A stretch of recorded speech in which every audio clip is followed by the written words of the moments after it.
Everyone has open? Yea Nilo? Yea Nilo Premadana Karuna Prachur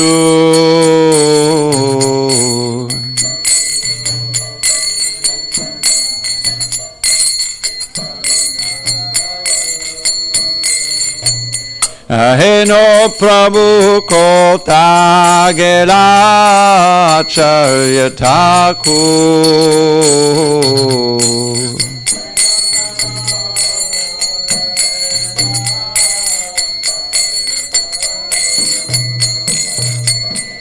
Kaha Mora Swarup Rupa Kaha Sanatan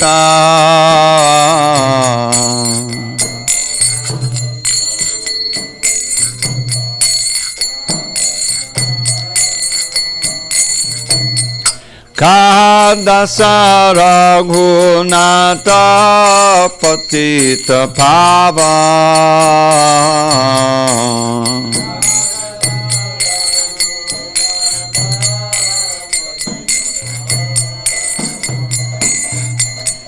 Kaha Moram Bhatta Juga Kaha Kabiraj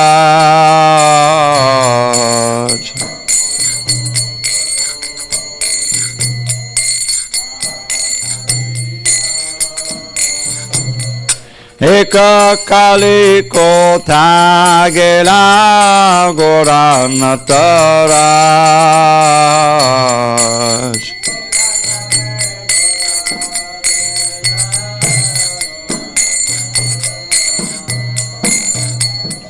Bashane Kutibo Mata Annale Pashibo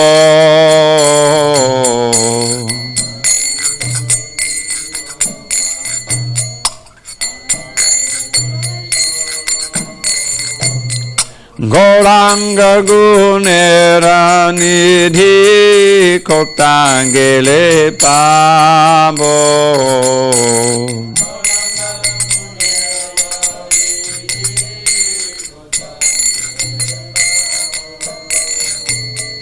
Se Samba Sangira Sangi Je Koilo Bilas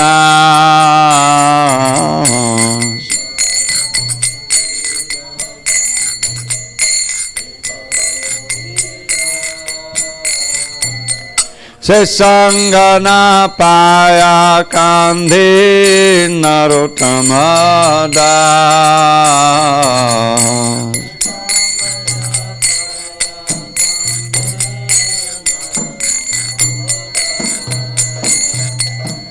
Je Anilo Premadana Corona Prachur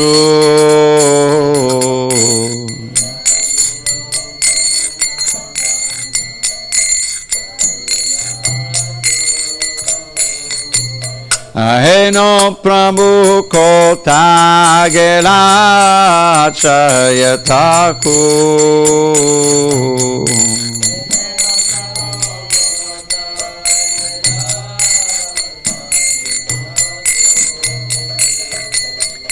Jaya Vaishnav Thakur, Vaishnav Thakur, Vaishnav Thakur, Jaya Vaishnav Thakur.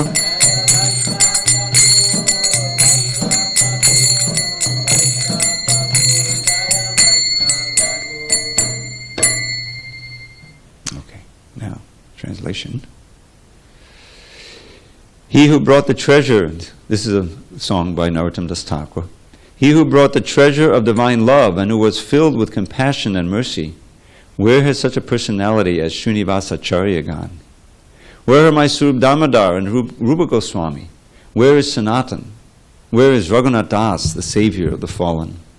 Where are my Raghunath Bhatta and Gopal Bhatta? And where is Krishnadas Kaviraj? Where did Lord Gauranga, the great dancer, suddenly go? I will smash my head against the rock and enter into the fire. Where will I find Lord Gauranga, the reservoir of all wonderful qualities? Being unable to obtain the association of Lord Gauranga, accompanied by all of his devotees in whose association he performed his pastimes, Narottam Das simply weeps. So, today being the disappearance day of BhaktisiddhantaSarasvatiThakura, I'm going to read from this book written by Bhakti Vikas Swami some time ago. Came out, I don't know, 5-6 years ago now. And it's truly an encyclopedic book. You have it on your iPad.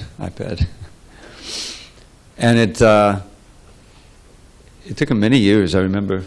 For a long time, sometime Mahatma Prabhu, when he was Mahatma, would read from that book, and I think he helped him do some research or editing, whatever.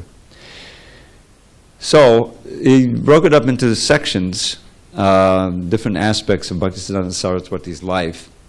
And this one is called The Qualities and the Character. It's in the first volume. And I thought I'd read that because, first of all, the years, forget the year of appearance, was around 70, I think, 1870, or a little later. He passed away at 60, so it may have been even later than that, 76. And his disappearance was on January 1st, 1937. And Srila Prabhupada tells a very important anecdote that just a few weeks before that time, Prabhupada wrote him a letter. He was living in Bombay. I think Prabhupada was still a householder and he was doing business. And he was saying that all your other, I'm immersed in so many material things, and all your other disciples, sannyasi disciples, they're doing so much service. How can I serve you? Basically, how can I serve you? So he wrote him a letter, which was just like a week before he left departed. And he basically repeated an instruction that he gave him when he first met Srila Prabhupada, was that you should spread science of Krishna consciousness in English. And I'm not sure if he said go to foreign lands, but I think that was understood that it was going to have to happen. Prabhupada had been, he took it up in spreading in English, but after a great deal of effort of trying to get something going in India, he couldn't do that. And he came to America in 1965, the whole story. But Prabhupada took great importance of that reiteration of that same instruction, and the fact that it was given to him just a couple of days before Bhaktisiddhanta's departure. So, and the many other wonderful anecdotes between, maybe we'll recount them after I read this section, if we have time. So, this is one, I guess maybe it's the first part of this book, or part one of the first volume, and it's called The Qualities and Character of Srila BhaktisiddhantaSarasvatiThakura. The character of all Vaishnavas is profound and unfathomable, yet each manifests divine traits in different degrees and in various ways. For instance, Ramananda Roy fully conquered lust. Sri Damodar Pandit was famed for his objective criticism. Sri Haridas Thakur for his personified forbearance. And Sri Sanatana Goswami and Rupa Goswami were exceptionally meek and humble. Srila Saraswati Thakur was focused, tenacious, and staunch. Like his guru, Srila Gaura Das Babaji, he was steadfast in renunciation and bhajan. Despite being raised in middle-class comfort, his innate tendency was toward austerity. As an ideal acharya, he never compromised his practice of devotional principles. One amazing incident in this regard was that after he took initiation, he vowed to chant 1 billion names of Krishna. Did you know that? You ever heard that before? Chanted, imagine, even at 300,000 a day, which he was doing at Haridas Thakur, it was about a 9 or 10 year project. So he went to Mayapur, which was at that time hardly populated, and he got a little hut there, and he just started chanting every day. If it rained, he came through the hut, he would just put his umbrella up and keep chanting. And after 9 years or so, he actually completed that vow. And then he only did he come to Calcutta and begin the preaching movement. But there was I think when Gaura Das Babaji heard about that, and he himself was an epitome of renunciation and austerity, he said, our Prabhu is manifesting the austerities of Raghunath Das. And then you read about Raghunath Das Goswami, he was the epitome of renunciation and austerity. Despite being raised in middle-class comfort, his innate tendency was toward austerity. As an ideal acharya, he never compromised his practice of devotional principles. He carefully observed the details of sadhana bhakti, such as always wearing tilak, regularly chanting the Maha Mantra on beads, and reciting Gayatri, and attending artis. He rose early each morning, usually before anyone else, and rarely napped during the day. Being a Nitya Siddha, there was no need for Srila Saraswati Thakur to follow such ordinances meant for the uplift of neophytes. Yet he did so to set an example for and induce faith within his disciples and the public at large. He averred, Bhakti Vikas Swami had made a concerted effort to use the kind of vocabulary that Bhaktisiddhanta would use, which often says, I wonder what that means. In fact, there's a whole glossary of like unusual English words that just mean usual English concepts. So, averred. He averred, stated, maintained, that if he were not exemplary, no one would obey him. Whatever he asked of others, he himself followed. Had he relaxed his standards even slightly, the prakrita sahajiyas, so a lot of these terms, some of you may not be known. Prakrita sahajiyas means those who take the restrictions of Krishna consciousness lightly, and they just want to chant about Radha and Krishna and everything. They're not pure Vaishnavas. But so the Prakrita, if he had relaxed his standards even slightly, the Prakrita Sahajiyas would have taken that as an excuse to continue whimsically neglecting the scripturally prescribed regulations of devotional service. SrilaBhaktisiddhantaSarasvati often quoted from the Mundaka Upanishad 1-12 the terms Shrotriya, learned in Shastra, as received in Guru Parā, and Brahmanishta, fully dedicated to Godhead, emphasizing that these qualifications are necessary for a genuine guru, and that one who has them will naturally also be irreproachable character. Now, Prabhupada would often quote this verse. He had several that he would quote to prove that one has to approach a bona fide spiritual master to really even begin one's spiritual life. So the verse goes like this: Tad Vijñānatam Sugurum me bhavigatchi Samit Pani Shrotriyam Brahmanishtam. Notice that word Shrotriya Brahmanishtam. So what it means is Tad Vijñānartam. If you are interested in getting actual deep and realized knowledge of Tat, which means the Supreme Personality of God, Tad Vijñanam Sugurum eva bhagatchet. One has to approach a spiritual master, a guru. Now Prabhupada would point out that this abhigatchet is an imperative form of the word, just like in English. You must do it. Go to the store. You must go to the store. There's an imperative mood there. So then the question is, okay, what is that? How should one approach? Samit Pani. This is a symbolic of the mood of approach. Which Samit Pani means carrying firewood in your hands. In other words, performing menial service. That's how you approach. And Krishna describes, surrender and inquiry and service. In Bhagavad Gita, he says, Tadvidi Pranivada. So then this word Shrotriyam Brahmanishtam. Shrotriyam, does he define it here? Yeah. Shrotriya, learned in the Shastra, as received in Guru Parā. That's Shrotriya, means Shrutis. And Brahmanishta, fully dedicated to the Godhead, fixed in devotional service. By personally fulfilling these criteria, he established the scriptural standard for accepting the role of guru. Moreover, his inestimable qualities distinguished him as a transcendental giant, fit to be addressed as Jagat Guru.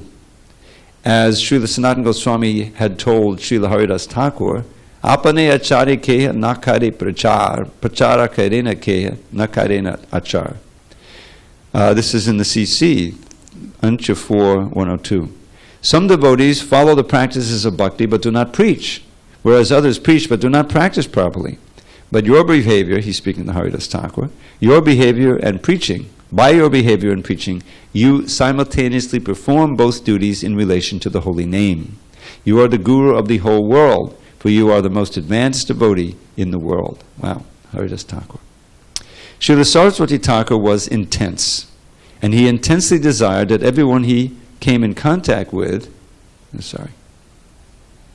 and indeed the entire universe, embrace his mood of unremitting dedication to Krishna. His personality was permeated with utter rejection of anything smacking of worldliness, and because his nigh insistence, I don't know what that nigh means there, his insistence that others similarly abandon all attachments and fully surrender to Krishna resembled the attack of an aggressor, he was often misunderstood by those he sought to help. SrilaBhaktisiddhantaSarasvati's very presence inspired awe. His glance was so powerful and penetrating that few could bear it. I'm sorry? Unending? Oh, okay. I would have never guessed. I thought nigh meant near. His glance was, his every movement and gesture expressed extraordinary inner strength. Many smug persons became humbled and submissive simply by entering his presence, as did Maharaj Adiraj Vijay Chanda Bahudar of Burdwan, who related this incident. Anyone who has that many names, you know he's a little bit puffed up. Maharaj Adiraj Vijay Chanda. All right. So he describes this incident, which is pretty amazing. I often went to see Srila Bhaktisiddhanta Saraswati and naturally bowed at his lotus feet whenever I did. Yet at one point I considered, I am the great... Did you find a spot? You have it? Nice. At one point I considered, I am the great Maharaj of Burdwan. Among all the highly respectable people in Bengali society, none is more famous or respected than I. Who is this sadhu in comparison to me? Why should I prostrate before him? Next time I won't, and I'll watch how he reacts. On my next visit, I barged in on him and blurted, I have something to say to you. But before I could speak further, my head automatically went down to the floor in front of him. I was unable to wait to see his response to my rudeness. That's power. The canon governing Srila Bhaktisiddhanta Saraswati's life, this canon means a little motto here, from the CC. Krishnarte akilat cheshta. Everything should be done for Krishna. CC on Madhya 22:126. Always busy satisfying Krishna in innumerable ways, he unwaveringly personified that maxim. Day and night, wherever he happened to be, Srila Sarasvati Thakur was constantly absorbed in topics of Krishna. After his heart condition manifested, when people would ask, how are you? He often replied, I'm all right, but Kunja Prabhu does not indulge me in Harikatha, hence I am unwell. He had no interest in bathing in the ocean at Puri or in holy rivers, for he considered such activities a diversion from his life's engagement of immersion in bhajan, preaching, and writing. Although he manifested different moods at different times, he was always thinking of Krishna and was never frivolous, mundane, or mediocre. Occasionally he became pensive and withdrawn. Sometimes he spoke. I'm sorry. I hit this thing. Okay. Occasionally he became pensive and withdrawn. Sometimes he spoke so ferociously that others became unnerved and tremulous. When delivering Harikatha, that's Krishna Katha, talks about Krishna, to his students, he was formal and grave. Srila Bhaktisiddhanta Saraswati exemplified Sri Chaitanya Mahaprabhu's statement that wherever the eyes of one with Krishna prema fall, he sees only Krishna. Even when observing the apparently prosaic activity of plowing fields, Srila Bhaktisiddhanta Saraswati respectfully accepted it as an udipana for service to Krishna. What is an udipana, who can say? Inspiration. Udipana means that which lights the fire. You know, there are various udipanas that fire up one's love for Krishna. Like in Mother Yashoda, she'll see, you know, an old flute of Krishna's lying around, and that's an udipana. Oh, she'll think of Krishna, tears will be coming, milk will be flowing, you know. So udipana is something which inspires bhakti. In this case, it inspires a service. The plowing field, he saw it as an udipana for service to Krishna, because produce from the mat soil, mata means the temple soil that is owned by the temple, was for offering to Krishna and his devotees, and plowing as a reminder of Baladev Sankarshan, the primeval holder of the plow. When in mountainous areas such as Shillong, Mussoorie, Darjeeling, or Uttakamund, his thoughts inevitably turned to Govardhan, and with great enthusiasm he would continuously douse his companions with Harikatha pertaining to that most sacred of hills. You could see that, Lord Chaitanya showed that too. He saw a sand dune, and Jagannath Puri immediately thought of Govardhan and started running. I'm going to Govardhan, like that. The cloud, the color of Krishna, reminds you of Krishna. So this is how we can cultivate Krishna consciousness, see Krishna everywhere. This pure, natural, spontaneous, intense, and uninterrupted attachment for Sri Sri Radha Krishna was Srila Sarasvati Thakur's inherent and focal lineament, characteristic, which I can't turn to the gloss for you all the time, but they're all in there. Combined with his ability and fervent desire to give Krishna to others, revealed him to be an intimate associate of Lord Chaitanya, come to this plane to execute his mission. As he himself expressed, if a poor man takes the guise of a philanthropist, he can give away only as much as he personally possesses. But the eternal treasure of the Vaishnava is directly Narayan. If Narayan gives himself, he holds a little back, but the Vaishnava can give Narayan completely. He who possesses genuine knowledge of the whole entity, Krishna, is totally devoted to serving Krishna in all ways, and there is nothing comparable to the lotus feet of such a person. Dynamic, resolute, and compelling, Srila Sarasvati Thakur was determined to give Krishna to a world unenthusiastic to receive him. He optimistically embarked on projects that in ordinary estimation seemed unachievable, and persevered until realizing them. For him the word impossible did not exist, and upon receiving an order from him, no disciple considered pleading impossible. So this is obviously an echo of that famous morning walk, where there's 17 books in 2 months, which was impossible. I mean, you never heard of this? I was part of this one, kind of. I'm just reading this, and I'm thinking how Prabhupada, he reflects these qualities. He reflected these same qualities, you know. The dynamic, resolute, and compelling, embarking on a project that with ordinary estimates seemed unachievable. How about going to a strange country with no money and no followers at age 69 and trying to start a world movement? That certainly seems ordinarily impossible. So Prabhupada, was always writing his books. And in the early 70s, we had the Bhagavatam going. He was, when I came on the scene in 73, we were producing the third canto, the part where Hiranyaksha fights with Varaha, third part of third canto. But Prabhupada had already produced the fourth canto, and he was working then on the Chaitanya Charitamrita. You know, that was kind of an interruption. It took a whole year to produce. So the production line had slowed down due to Maya, is the only way to put it. And it took us like a whole year to produce like fourth canto part 4, and it wasn't good.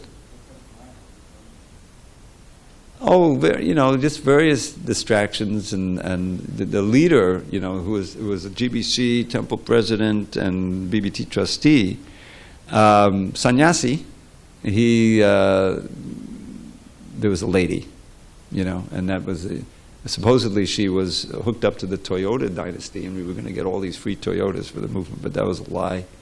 So he was distracted, and things, weren't happening properly. So anyway, at the end of 74, it was decided to consolidate a whole BBT, Bhaktivedanta Book Trust production line in Los Angeles. That's where the books were printed, and they had this big semi, like a huge truck, and they would drive all over the country and deliver the books and everything. But Prabhupada was unhappy that the books weren't being printed fast enough.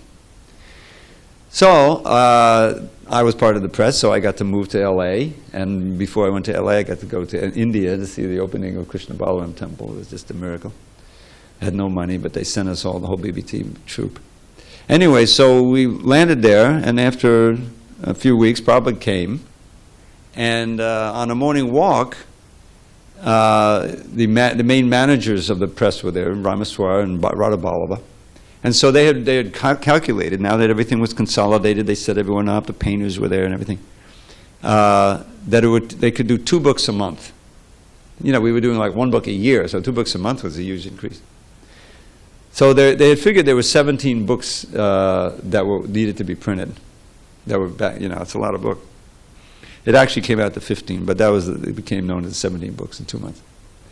So anyway, that included the whole fifth canto, 2 volumes then, and actually 13 volumes of the CC.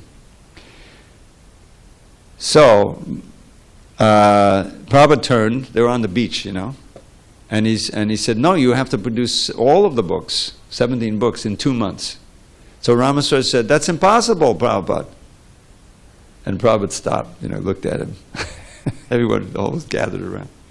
Impossible is a word in a fool's dictionary, just like, this here. You have to do it, otherwise you're disqualified. I mean, that was serious, So then the morning walk went on, and Radha Ballava and Ramaswami, they hung back, and they were conferring. They said, okay, they came up with various conditions, said, we can do it, Prabhupada, if we can always consult with you. If we can bring in as many people as we need for indexing and editing and everything. And everything was yes, yes, yes, yes. So the marathon was on. So that, I got to participate in it too, and did a few chapters of CC and a few chapters of Bhagavatam. But this mood, which Prabhupada showed in so many other ways, of just, focusing on the need and the project, and being determined to have it done, and mobilizing his disciples to do it. Go to Germany and start a center alone. I know the devotee who did that. I think he must have spoken German or something. One devotee. He went to some city, I forget what, Hamburg. Huh? Oh, you've heard of that? Okay. And he just, how did you do it? And go out in the street and chant Hare Krishna, and you get someone interested in it, and you try to communicate. Let's go back to, you have a place I can stay tonight. It was impossible, but it was done. So this wonderful quality was reflected in Srila Prabhupada. Okay. Where is it? She didn't. The word impossible did not exist. And upon receiving an order from him, no disciple considered pleading impossible. So that nobody said that after it happened with Prabhupada. No one said that again. Indeed, his disciples regarded Srila Saraswati Thakur as empowered with transcendental potency for overcoming the multiple hurdles that unceasingly arose, as had been indicated by a narrow escape just prevenient to his widespread preaching career. Prevenient? How about just before? Or his widespread preaching, previous to, why use that word? Anyway, prior to renting the house at 1 Ulta Dangi Junction Road, that was the first big preaching center in Calcutta, and that's where Prabhupada met Bhaktisiddhanta in 1922. Early one morning, Srila Saraswati Thakur set out with Kunja Bihari Prabhu and Ananta Vasudeva Prabhu to inspect it. This is an amazing story. Walking along the footpath, he was just about to step under a shop awning when it suddenly crashed down in front of him. Its propping it up, having been slightly impacted by a car. Had it collapsed even a second later, it would have landed on his head and probably killed him. Ananta Vasudeva later commented, "Who knows whether this dramatic performance of being mysteriously saved from an unthinkable event and imminent danger on the day of starting an auspicious undertaking for founding SrilaBhaktisiddhantaSarasvatiThakura, Dasa, that was what they called the center, the first center, was a harbinger of the future history of the Gaudiya Math. The very day on which the initial preparations for establishing a center for propagating actual truth around the universe were made, our Gurudev made us understand the Shastriya proclamations, Shreyangsi Bahu Vignani, many obstacles arise in auspicious activities. And Sri Bhakti Marga Iha Kantaka Koti Rudha. In this world, the path of devotion is beset with millions of thorns. Oh yeah, that's one of the verses from the Chaitanya Chandramrita. To propagate the truth, one must be ready to take the burden of numerous varied perils, if not to place one's very life at stake. As the morning speaks for the day, so did our Guru Maharaj predict the future of Gaudiya Math preaching by staging this pastime to indicate that we should be ready. In fact, I don't know if it mentions it here in this section, but he, as Chaitanya Mahaprabhu did and his followers, they were always challenging the strict and rigid caste system in India, where you have Brahmins just claiming to be Brahmins by being born in Brahmin families and not actually manifesting Brahminical qualities, but trying to take advantage of that birth situation and lording it over the lower Varnas. So, Bhaktisiddhanta Sarasvati Thakur, following in that line, if someone came from a lower class or even an outcast, and they were strictly following, he would give them Brahman initiation, and put them in charge. So this is a big challenge to the caste system. When he went to Vrindavan, he went on a big parakram. Huge crowds of his followers were going, and there was a plot to assassinate him. Yeah, they had approached one Gunda who was known for doing those things, and paid him. I guess they paid him and assigned him. But so Bhaktisiddhanta, I don't know if he heard about it or not, but whether he did or not, he was fearless. He knew that those things were possible, but he just went on the parakram. So the assassin had, he had an element of reverence. In India, you're just born with it. Even if you're a criminal, you have some kind of respect for great sadhus. So when he saw Bhaktisiddhanta's qualities and everything, he couldn't do it. And so he came before him and he confessed that he had been hired to do it. But when I saw it was a great soul like you, I couldn't do it. But he was ready to risk his life in that way. And this is the same idea that there's so many dangers. Bhaktisiddhanta Saraswati's legendarily powerful personality defied modish accusations that bhakti was for timorous weaklings and effeminates. Yet despite his hard exterior, he was so extraordinarily humble that he often described himself as a fallen soul and would request blessings from his disciples or even from common people. He would join his palms and say, "Dasosmi, I am a servant," to whoever approached him, even before they would offer him respect. No one was allowed to touch his feet, not even young boys. Whenever anyone tried to do so, Srila Bhaktisiddhanta Saraswati would stretch out his long arms to restrain him, saying, "Dasosmi." He prohibited even his initiated disciples from touching his feet. Srila Bhaktisiddhanta Saraswati eidetically remembered the names of all his disciples and others he had met.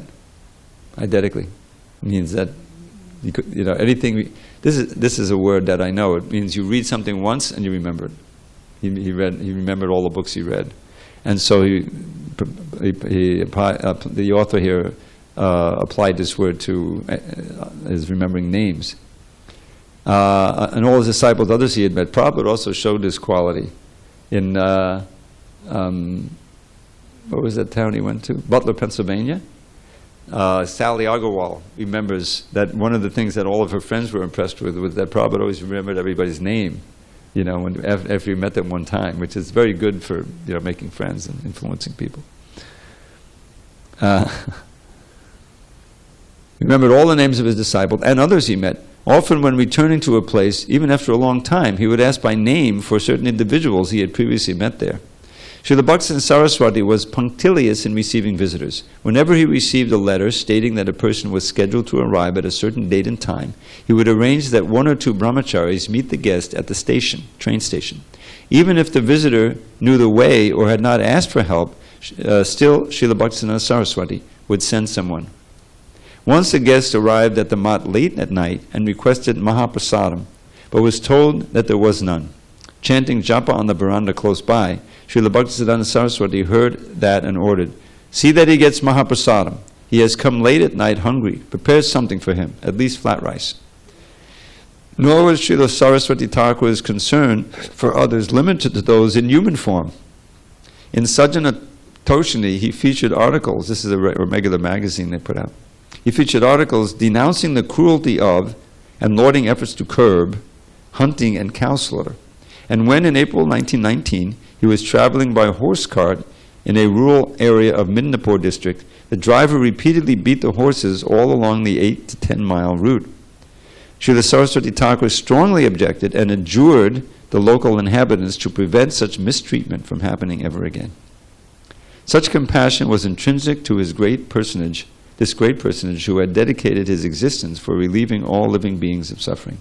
Thus the character of Srila Bhaktisiddhanta Saraswati can be properly understood only in terms of his overwhelming desire to propagate Shuddha Bhakti.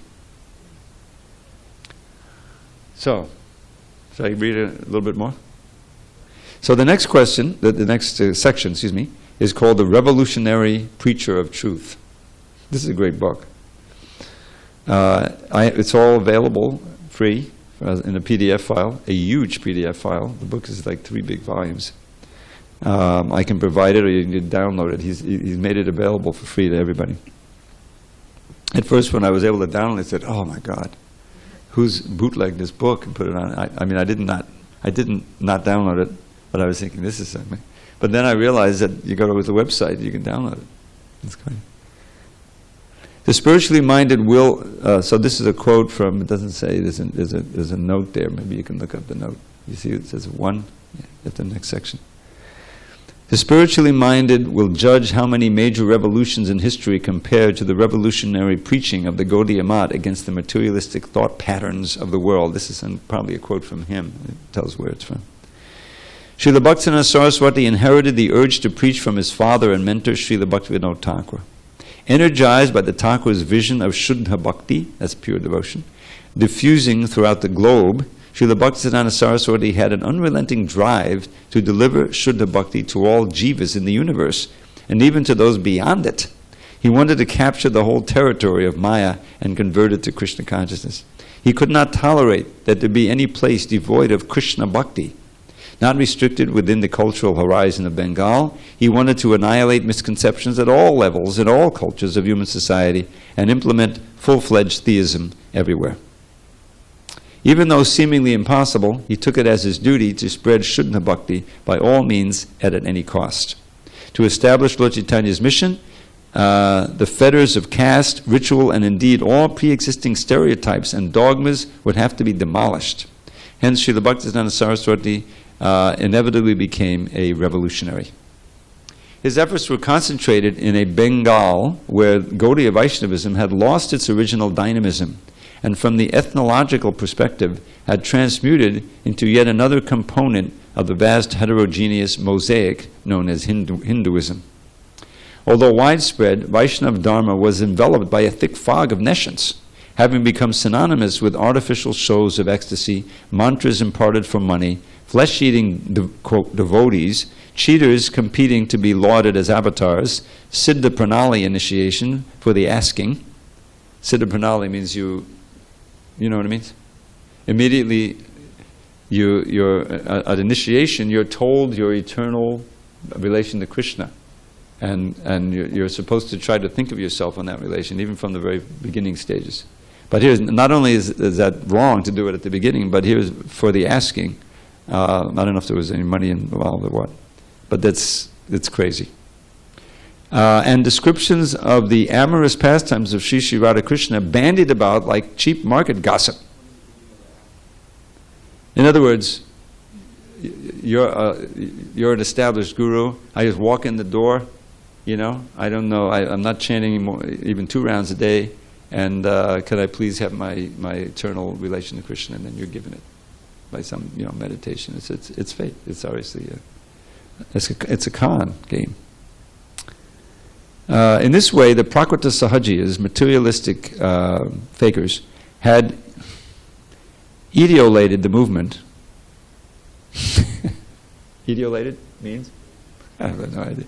Ruined, diluted the movement of Lord Chaitanya, or transmuted the movement of Lord Chaitanya into a foolish and immoral travesty of Vaishnava Dharma. Wow. Srila Saraswati Thakur had to re-establish the genuine parampara, which had all but vanished. To purge the Gaudiya lineage of impurities, he publicly decried ecclesiastical and social conventions that were suffocating Chaitanya Mahaprabhu's sampradaya.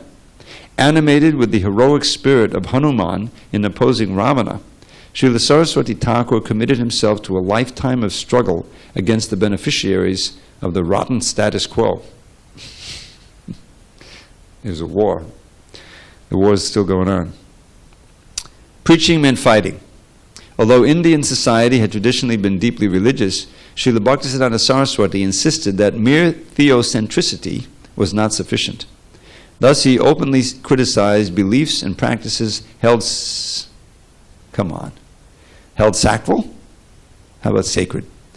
By most Hindus, such as impersonalism and demigod worship.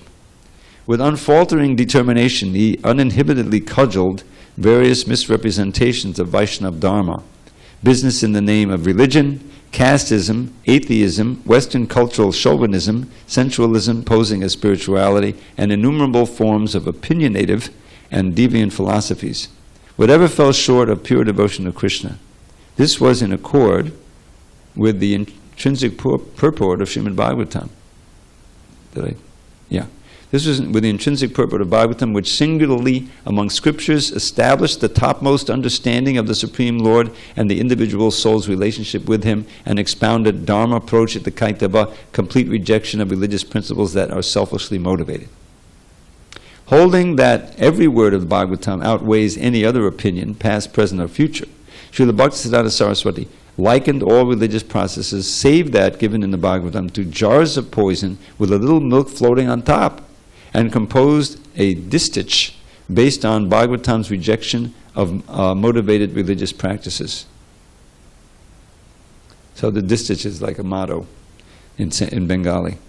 Piti viti yata kata dharma nama challe, Bhagavata kahe taha paripurna challe. Bhagavatam states that whatever in the world is passing as dharma is actually wholesale deception. Srila Saraswati Thakura lived for truth, and like a valiant warrior, never hesitated to attack the myriad manifestations of falsity, personifying the spirit of Srimad Bhagavatam by insisting that the highest truth is reality distinguished from illusion for the welfare of all. He effectively, that's from Prabhupada's first translation of the first verse, if you know the Bhagavatam. He effectively sifted out the real from the unreal, the servant from the real, the servant of the real from the servant of the unreal, the Vaishnava from the non-Vaishnava.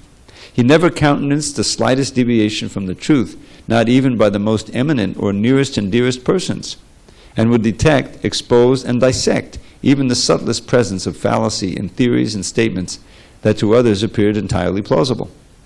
He held that all prevalent so-called truths point only to a limited ideal formulated by subjective projection, and thus are actually untruths and impasses in realizing the truth. He exhorted, and that was a quote, "Do not try to discover the nature of truth by the exercise of your imagination. Do not endeavor to attain the truth through experience of this world. Do not manufacture truth in order to satisfy your erring inclinations, or hastily accept anything for the reason that it satisfies such inclinations. Do not regard as truth anything that has been built up or has the support of a majority of people like yourself, nor as untruth anything that is rejected by the overwhelming majority. According to the scriptures, there will be found hardly one in a crore of human beings." A crore is 10 million. Who really worships the truth. What is proclaimed by the united voices of all the people of this world as truth may turn out to be false. Therefore, cease to confront the truth in a challenging mood. The truth is not brought into existence by such arrogance. One has to approach the truth in the spirit of absolute submission. It is necessary to listen to truth. Truth is self-revealing, and only when it is pleased to reveal itself can its actual nature be known to us, and not otherwise. He explained why broadcasting the truth was rare. Quote, "Everyone is eager for adoration by others, not for the absolute truth. Those who make a show of being preachers do not disturb mankind, but rather maintain everyone's present mentality while busily protecting their own existence. Therefore, there is no propagation of the truth, since one's popularity is not served by speaking or hearing the truth." Okay. All right, we'll finish this quote and then I'll have to go. "Pure items are rare and not easily attainable, and so are not much appreciated. Similarly, there is no respect for those who do not misguide people, but are busy trying, through Sankirtan and Harikatha, to turn them toward the Lord. At present, it is fashionable to be cheated by those who, in the name of Dharma, misguide people. Real devotees do not speak to satisfy their audiences. They do not cheat people. Rather, pure devotees reveal the defects of cheaters who love to compromise. Only fortunate persons learn to be cautious after hearing the words of saints. Although the words of genuine devotees may appear to contradict our present taste and experience, nonetheless, they are most auspicious for us. All right, so this goes on and on. But what's so remarkable here is that you see how Srila Prabhupada reflected these same qualities. He imbibed them, and that's why he was empowered by Bhaktisiddhanta to do what he did. He was uncompromising. He wouldn't compromise on the four regulative principles and so many other things. And of course, he did have to adjust the program for when he came to the West in order to attract anybody, But there were certain standards, essential standards, that he wouldn't compromise. And because of that, therefore the movement that has some strength and power, and it's always a challenge to attract people and train them up to the standard and keep them on the path. But that's probably was a success all over the world. SrilaBhaktisiddhantaSarasvatiThakura ki jai.